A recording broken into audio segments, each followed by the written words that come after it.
Hello guys and welcome to the last episode of my Chelsea career mode. We're going to be kicking things off today against Manchester United at home. Recently played them as well in the league, beat them 1-0, but they won on possession, guys. That's the main thing, they won on possession. As you can see, we're only 2 points ahead in the league. Tottenham Hotspur chasing us right behind. It's quite shocking actually that Tottenham Hotspur are the ones that are chasing us. You think it'd be like Arsenal, Man United, Manchester City. No offense to Tottenham, but normally you don't really make top four. As you can see, I went from a normal team: Cuadrado, Costa, Hazard, Barkley, Matic, Ramirez, Luiz, Terry Cahill, Aspilicueta and Courtois. The bench, as you can see, Van Ginkel's come back as well.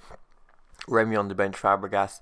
It's difficult because we've got so many midfielders. It's just difficult to get all of them in the midfield, if you know what I mean. Philip Luiz, I like using Luiz. I think he's probably bound to leave this summer transfer window, not in the career mode but in real life. It's a shame really because Aspilicueta has been in such tremendous form, but that's what happens. As you can see, Man United win with their normal the return of Juan Mata, guys. Look at Di Maria's face here. Look at Di Maria's face. Oh my god, that face made me laugh. But as you can see, this game was pretty much it was a weird game. You'll see why in a bit. As you can see, Di Maria picks up a yellow card here for a dirty tackle on Diego Costa, which was it was a dirty challenge. It was from behind. It was rash. You know, it needed to happen. As you see, Cuadrado cuts us to play here, takes a shot, boom, and De Gea's there to save. Barkley really should have done a lot better there. Just a bit weak, to be fair. Second half here, as you can see, and there you go, Di Maria again with another rash challenge. And as you can see in the top left corner, that's a red card for him. Pretty much, like I said, 15 minutes in, straight after the half-time interval. Di Maria doesn't do his team any favours by getting himself sent off. Shocking, really. But as you can see, Costa here goes for the shot here, goes past his man, takes a shot, but De Gea again, who's actually been in tremendous form for United this season. I can't actually knock him, to be fair. But as you can see there, dirty challenge by Blind behind on Costa. Costa seems to be the guy that they're all going after, but as you can see, Blind gets a red card as well, so they're down to 9 men now. Manchester United, I don't know what was going on. As you can see, 90th minute here, we're catching them on the counter. I was thinking, oh, we need to get a goal. Like, we cannot draw this considering they've got 9 men. Cuadrado cuts inside, finesses it past De Gea, and there you go. 1-0 is the winning goal.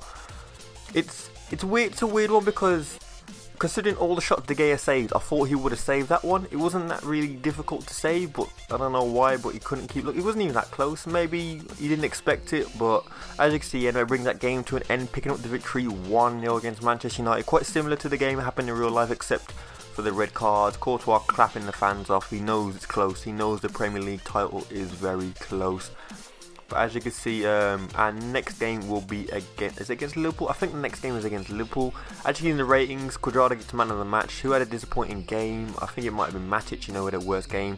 Next game, as you can see, is against Liverpool indeed. That's who we play this week. Actually, they got to give us a guard of honour because we won the Premier League on Sunday against Crystal Palace. But as you can see, I went into this game, not really any changes. Mikel came in as well as Oscar. Barkley dropped to the bench because I didn't think he had a great game against Manchester United at all. And William coming for Cuadrado.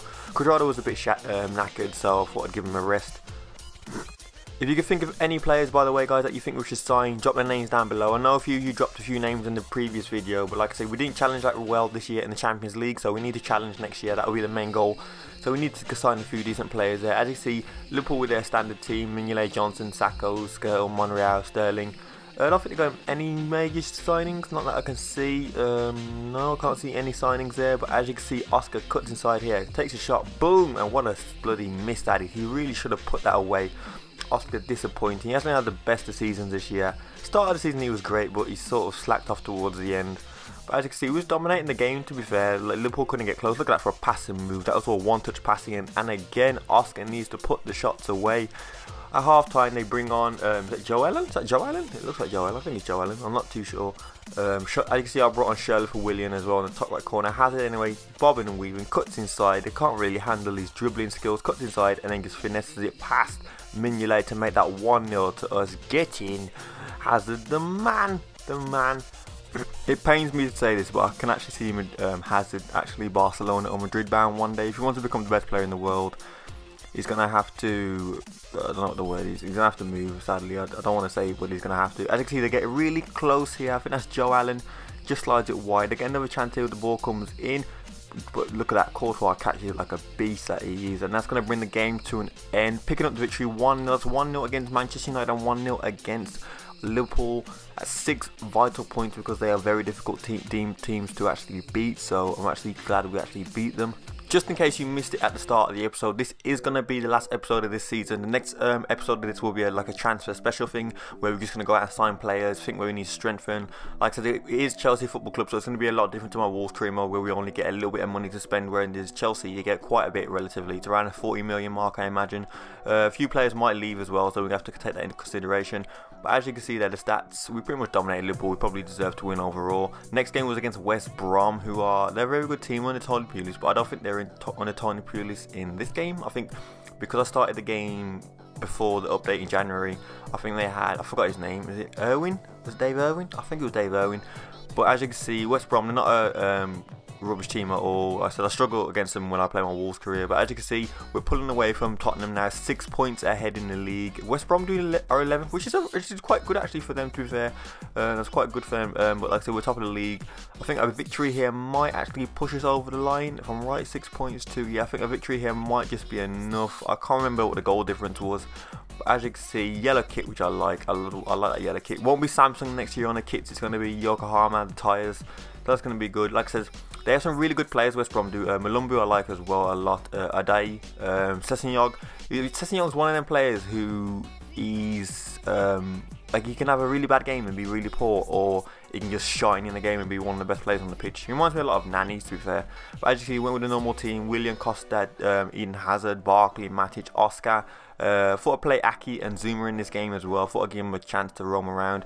As you can see, West Brom here almost take the lead with a beautiful pass through to Malumbo. I think that is. Diego Costa goes on a little run here. Goes on a little run. Takes a shot, but there's the goalkeeper. William goes for the shot. Goalkeeper nearly pushed that away, but he just manages to get it in the end. William, very lucky, very lucky. Surprised the goalkeeper didn't keep that out, actually. It wasn't that difficult. As you can see, I don't know how my defence got split open so easily. Morrison with the shot. Don't know how they kept this in as well. Look at that for a keeping. And look at that, goes straight past Courtois. I don't know how that happened at all. Amazing from them to play. I thought it went out. I was like, huh, what the hell? Terry should have done a lot better, but he beats Courtois at his near post, which shouldn't really happen. Hazard cuts in, bobbing, weaving out. Look at that. I don't know how he kept the ball, but somehow they managed to give away a penalty. I don't know how. I was so focused on Hazard, I didn't really care. Costa steps up to take it, and then boom, places it into the back of the net, top left corner. But as you can see, West Brom weren't going to lie down and be beaten that easily. It was a nice penalty from Diego Costa. I don't know why Diego Costa was on penalties, actually. I'm sure I've actually named Hazard as the penalty taker, but I don't know. But as you can see, West Brom come straight back again with a beautiful header. I mean, there's nothing Courtois could do about that. I didn't expect it to be fair. West Brom were not going to lie down in this game at all. They take another shot here. Look at this. Ball comes in, gets beat on the header again, and just off the post. I don't think Courtois actually touched it. I'm sure it hit the post. But anyway, ball comes in, and look at that. Ramirez with the head, lobs the keeper. The keeper was in no man's land. I think the keeper actually cost West Brom this game. They maybe could have went on and won it, or maybe even got a draw out of this game. But I think the fact that he came out so, I don't know what he was doing. The goalkeeper was in no man's land.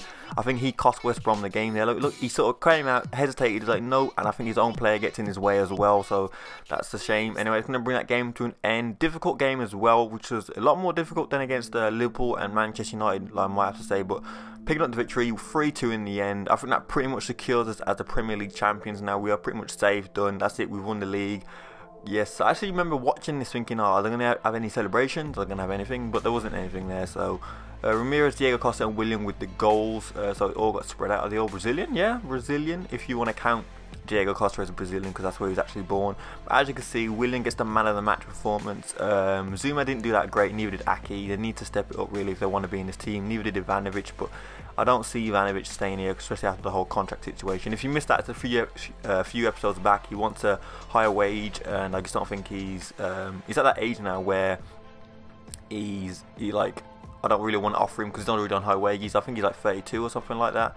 Drogba wants to play the last game because he wants to retire, and how could I say no to the king himself? So I'll put Drogba up front. Last game of the season is against Sunderland. As you see, Drogba up front with Schürrle, who hasn't really played that much towards the end of the season. Mikel comes in as well. Zuma, I thought I'd give him another shot as well. I dropped Ivanovic, and Aspilicueta comes in. Louise as well, and I thought I'd give the big man Peter Cech a game as well.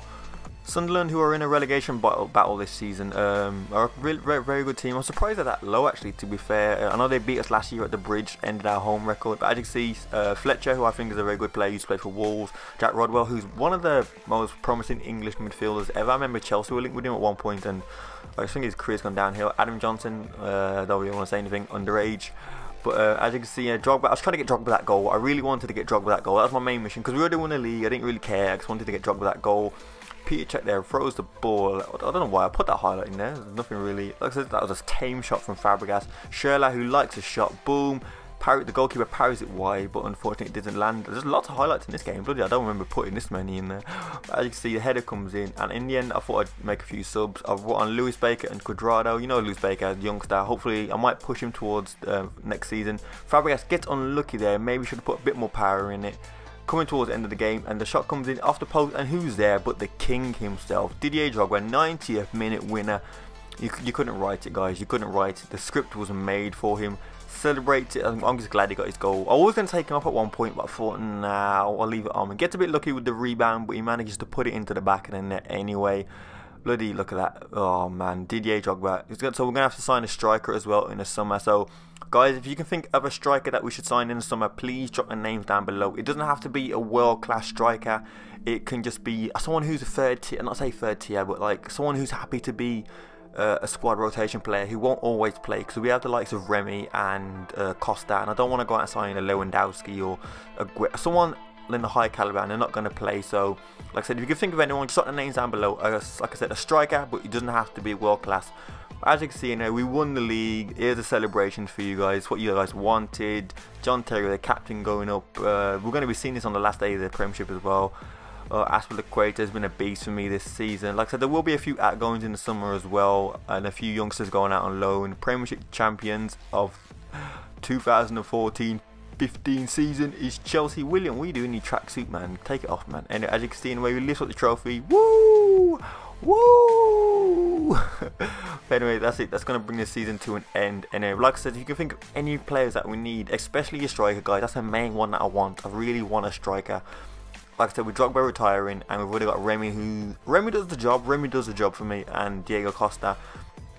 I need someone who's going to be happy just to be a squad rotation player. So to be fair, I could actually push a youngster through. Maybe would you prefer if I pushed a youngster through up front? Maybe Brown or someone like that. Just let me know in the comments below what you guys think. As you can see, celebrations there. We are finally the Premiership champion, which is a great thing. I think Diego Costa might actually pick up the Golden Boot as well. I'm not sure Courtois picked up the Golden Glove though. I might have to check that. But as you can see there, Cuadrado and Lewis Baker didn't have enough time to make an influence on the game. Drogba with a 7.6 rating, as is Fabregas. Philip Luis picking up the man of the match performance. I'm happy for him, Oscar's relieved that he's finally getting a chance in the team. You know, a few weeks back he was complaining that he wasn't in the team, that I think it wasn't in my plans. But he changed all that around. A lot of players coming back from loan, so they'll be starting as well, like Marin, Victor Moses, Lucas Piazon. I'm not sure what to do with him. Like I said, there's a lot of players who we need to look in the summer and think, do we really need them or what? The board, they're saying that they had a super season, fulfilling what they want. They probably wanted a better run in the Champions League. That's my fault, to be fair, cost us. And we won the Carling Cup as well.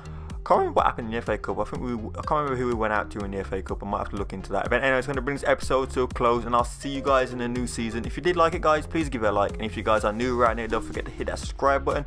Hope you guys are having a wonderful day. I want to thank you for the season, and I'll see you in the next episode. See you guys. Peace.